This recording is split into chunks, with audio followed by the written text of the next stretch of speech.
કીધું કે તમારે ઈશ્વરને ગોતવા જવાની જરૂર નથી, તમે કોઠારિયા વયા જાઓ, ન્યા મોટામાં મોટો સંત છે, એના પગમાં પડશો ને એના હાથ માથે પડી જાહે ને તોય તમારો બેડો પાર થઈ જાહે. કારણ કે એણે 98 લાખ રૂપિયાનું દેણું કરીને ગાયુંને નિભાવી છે. ન્યા જ ઈશ્વર આવે. વિચાર તો કરો, જૈન મુનિએ એમ કીધું અને પછી કીધું કે હું તમામ જૈનોને વિનંતી કરું છું કે આ વજા ભગતની મદદ કરજો તમે. અને સંકટ નિવારણ સમિતિને પણ કીધું કે તમે વજા ભગતનું ધ્યાન રાખજો, એને મદદ કરજો. અને આ વાત જ્યારે ફેલાણી એ વખતે ગુજરાત સરકારે પણ મદદ કરી, જૈનોએ પણ મદદ કરી અને સંકટ નિવારણ સમિતિએ પણ મદદ કરી. આ બધાએ મળી અને વજા ભગતનું દેણું જે 98 કરોડનું હતું ને, 98 લાખ રૂપિયાનું જે હતું ને દેણું, એ ચૂકવી દીધું હતું ભાઈ. અને એ વખતે વજા ભગતે કીધું હતું કે ઈશ્વર છે ને ગમે એ રૂપમાં આવી અને મદદ કરી જાય છે.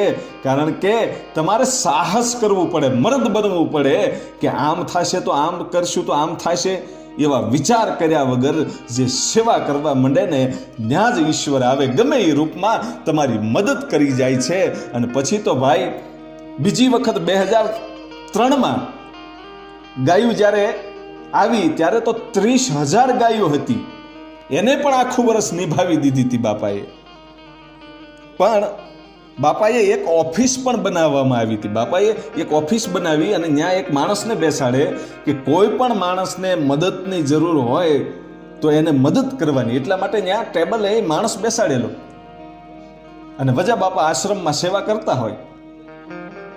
અને ઘટના એવી બને છે કે જે ટેબલે માણસ બેસે છે ને એનું નામ હું નહીં લઈ શકું, પણ ઈ માણસ ખુદ વાત કરતો હતો. એ જ હું વાત દોહરાવું છું. એણે કીધું કે હું સવારમાં આવી અને મારું જે કાંઈ ટેબલ હોય એ સાફ કરી, ટેબલના ખાના સાફ કર્યા પછી હું બેઠો હતો ને એમાં એક ગરીબ માણસ આવ્યો અને એ ગરીબ માણસે આ ટેબલે બેસનાર માણસને એટલું કીધું કે મારે 50,000 રૂપિયાની જરૂર છે.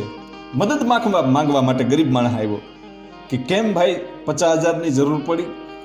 કે મારે દવાખાનાનું કામ છે બાપા, મારે દવાખાને 50,000 રૂપિયા જોવે છે. અને એ વખતે આ માણસ વિચાર કરે છે કે આ માણસને જરૂર છે, આ ગરીબ માણસ છે, દવાખાને 50,000 રૂપિયા જોવે છે, પણ અત્યારે ખાનામાં તો 1 રૂપિયો નથી. હવે કરવું શું? વિચાર કરે છે. એવે વખતે વજા બાપા ઓફિસમાં આવ્યા અને ગરીબ માણસ જે ઊભો હતો એને પૂછ્યું કે ભાઈ કેમ આવવાનું થયું, શું તકલીફ છે? અને એ વખતે કીધું કે બાપા મારે 50,000ની જરૂર પડી છે, દવાખાનું આવી ગયું છે. અને એ વખતે વજા બાપાએ જે ટેબલે વ્યક્તિ બેહાડ્યો હતો એને કીધું કે આપી દો આને ખાનામાંથી 50,000 રૂપિયા. અને આ માણસ વિચાર કરે કે ખાનામાં તો કાંઈ નથી, હજી હું સાફ કરી રહ્યો છું, 1 રૂપિયો ખાનામાં નથી. પણ વજા બાપાને શબ્દોને માન આપવા માટે થઈ અને એણે ખોટું ખાનું ખોલ્યું. એ માણસે ખાનું ખોલ્યું તો જે ખાનામાં એણે સાફ કર્યું હતું ખાનું એમાં 1 રૂપિયો નહોતો. એના એ જ ખાનામાં 50,000 રૂપિયાનું બંડલ પડ્યું હતું. અને એ 50,000 રૂપિયાનું બંડલ જોઈ અને એ માણસને નક્કી થઈ ગયું હતું કે આ કોઈ સામાન્ય પુરુષ નથી, હવે આની સામે પ્રશ્ન ન કરવાના હોય. અને એ 50,000 રૂપિયાનો ડટ્ટો એ ગરીબ માણસને આપી દીધો હતો. આવા તો અદ્ભુત પરચાઓ છે બાપાના. અને બાપાને રામકથા, શિવકથા, ભાગવત કથા એમાં રસ પણ બહુ હતો. ભજનોમાં બાપાને બહુ રસ હતો. પોતે રામાપીરના ભગત એટલે એને સપ્તાહ પણ બાપાએ બહુ કરાવી. 2002ની સાલમાં બાપાએ લાખાભાઈ ગઢવીની ભાગવત સપ્તાહ કરાવેલી અને 2003માં મોરારી બાપુની રામકથા પણ બાપુએ કરાવી હતી. અને 2003માં જ રાજ સૂર્ય યજ્ઞ પણ બાપાએ કરાવ્યો.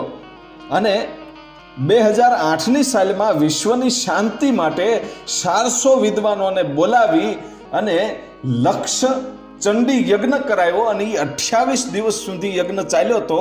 ત્યારે કોઠારિયાની ગામની તો વાત અલગ, પણ આજુબાજુના જેટલા ગામડા હતા એને બધાયનો ગામ ધુમાડો બંધ હતો. અને 28 દિવસ સુધી બધાયને જમાડ્યા હતા બાપાએ.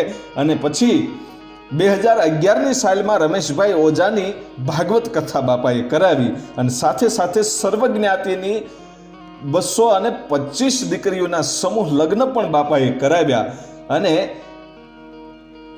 2013માં પણ બાપાએ કથા કરાવી. કથા દરમિયાન રક્તદાનનું શિબિર પણ ખોલવામાં આવ્યું હતું. રક્તદાન શિબિર ખોલ્યું હતું અને 2014માં દુધરેજ વડવાળા મંદિરના સંત શ્રી પ્રેમદાસ બાપુની ભાગવત કથા કરી અને સાથે સાથે 311 સર્વજ્ઞાતિની દીકરીઓને સમૂહ લગ્ન કર્યા અને દીકરીઓને પરણાવી. આવા હતા આ વજા બાપા.